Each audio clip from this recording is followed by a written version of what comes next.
morning. It's the morning time of the 24th of January.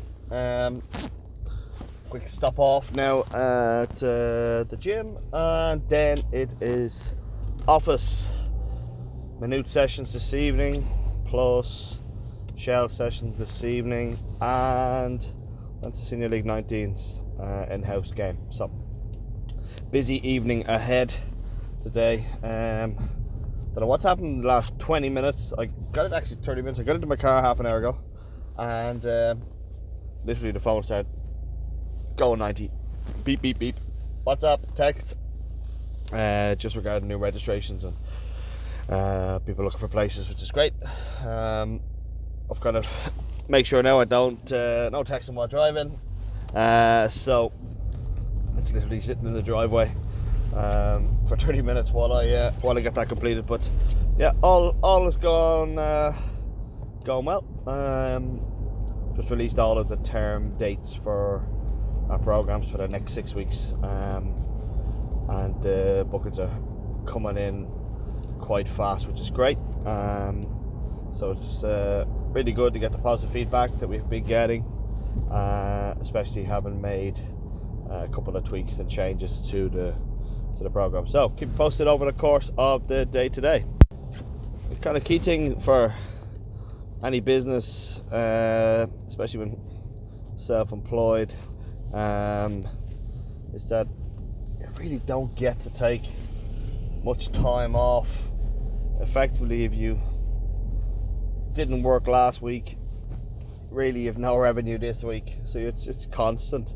I like that challenge. I like to gotta continually pick it up, move it forward each day. So very positive work done yesterday just on the new terms, and then seeing the benefits of that today and yesterday evening with a lot of new bookings. So like immediately before any of the terms have kind of finished, this is the last week of a lot of terms.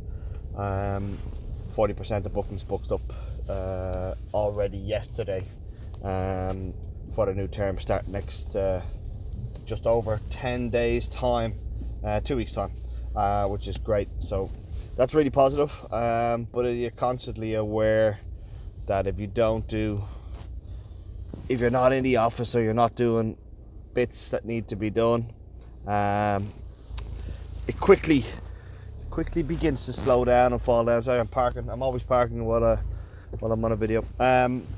It quickly begins to fall down and slow down, so challenge is to keep it moving, pick it up, carry it a bit further today than you did yesterday, and keep the positivity moving. So we had a session a couple of days ago at a venue, and next to us was a team session. I know the challenge for parents that step up and take teams and volunteer, it takes quite an effort, so I'm never going to knock that, and without volunteers in the game and parents step up and take teams, I think football will be a little bit different. There'll be less teams in this country, so you always need it. Not the stressing, but the frustrating thing that I seen the other day, and I've seen it over the last couple of weeks, months in fact. This is a group of kids that come up, and our kids will start their session. They come up a quarter to about 10 minutes, kick about, play with the mates first, and then we generally start just kind of going on 5 to 6 in the session. Now, in our warm-up, the kids will probably touch the ball, so we know how many times. The younger kids, definitely 750 times in the 15-minute warm-up, and the older players, approximately 1,250 times within the warm-up. They will touch it. And a big part of that is the ball mastery exercises, the way that we look for the dribbling to be done, using 2 feet, using the inside and the outside of both feet, and just the speed of the warm-up. From the moment it kind of starts, that's it. They are at it really fast. And the session that was on before us or beside us, the kids went into 20 minutes of 15, 20 minutes. One group did 15 minutes, the other group did 20 minutes of pure running, just laps. These kids would be 11 years of age, and they just did laps. And we joke that it's such and such running club, not football club. And after that, one of the groups went into games. I went to a match, straight into a match. There was probably, I think, 77 plus another 7 standing off, so 21 in that group. So 7 standing while the others played a game, then rotated. And then bear in mind, this is 20 minutes into the session. And then on the other pitch, they had again about the same amount of players, but the exercise was a diag pass, switch the ball to the other player. He ran onto it, then cue back at the far end of the pitch. And that sequence went through for all of the players. So each player made a pass, and each player made a sprint and control the ball. At the end of that sequence of twice, the players then went into free kicks. Again, another queue of 12, 14 kids in a line. And we watched, it was actually myself and a couple of parents, just seeing it. And the same kid stood at the back, his hat on, hands in his pocket, and you just knew at the rate in which the free kicks are being taken, he's going to stand there for about 5 minutes, 6 minutes. Gets the ball, he takes his free kick, and then they all move over to the other side and take a free kick from the far side. And immediately the best players step up and they get to take the free kick first. And so at the end of the free kick, second set of free kicks, they then went to the games. So that session for those players entailed 15 minutes of running, 1 pass, and 2 free kicks, then a match. And as a full-time coach, I know the abundance of information that's available. There's massive amounts of information. You can have the best content in the world. If you go online, you will find it. I don't believe in YouTube coaches where you literally will go online to find your session for today, take down that session, and then repeat that session. I don't believe in that, and that's why we don't post our full sessions. It's why we don't post start to finish of one exercise. It's just snippets of each exercise. And with that amount of information available to coaches, you only have to ask a question. Somebody will give you sessions. In fact, if somebody sent me a message today, I could probably send them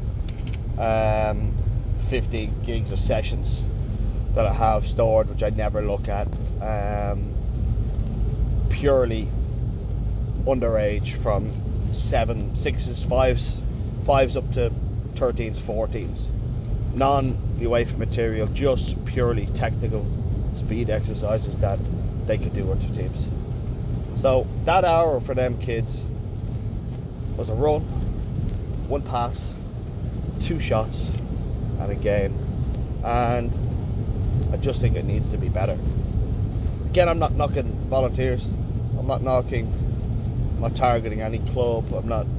This happens quite a bit, but that was just an extreme. I just seen and went, oh, it could be better. Then I looked and seen, well, they did have more footballs. They just weren't using them.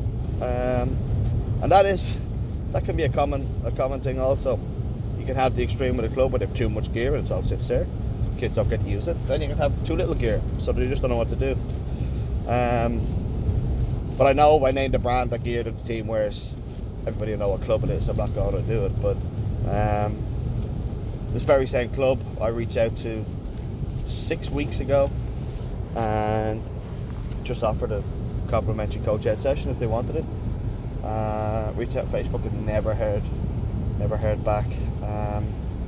So yeah, it's it's a little bit disappointing that's what happens. But I know that when the kids come into our sessions, they're on a ball from the start. In fact, they're on a size 0, they're on a size 1, they're on a size 3, size 2 ball, size 4, size 5. We use them all within the sessions, and just for variety, just for difference, just for fun. That's why we say hashtag fun for kids. So, and hashtag soccer smart coaching. Gotta use your brain as a coach. Don't need a huge amount of equipment. We've gone and cut the amount of equipment that we have in sessions now completely, to be smart about it, be planning and make sure it's all done right. So if anything, take from this, whether volunteer, full-time coach, professional coach, amateur coach, planning is very important, and just demand a little bit more from yourself each time you're stepping on the pitch, so that the kids at the end of it ask yourself, did they enjoy it? Was it fun? If you flip that session and you did a match at the start, 1 pass, 2 free kicks and a run at the end, would they have found the session, the exact same session, would they have found that enjoyable? If not, then something wrong with the session.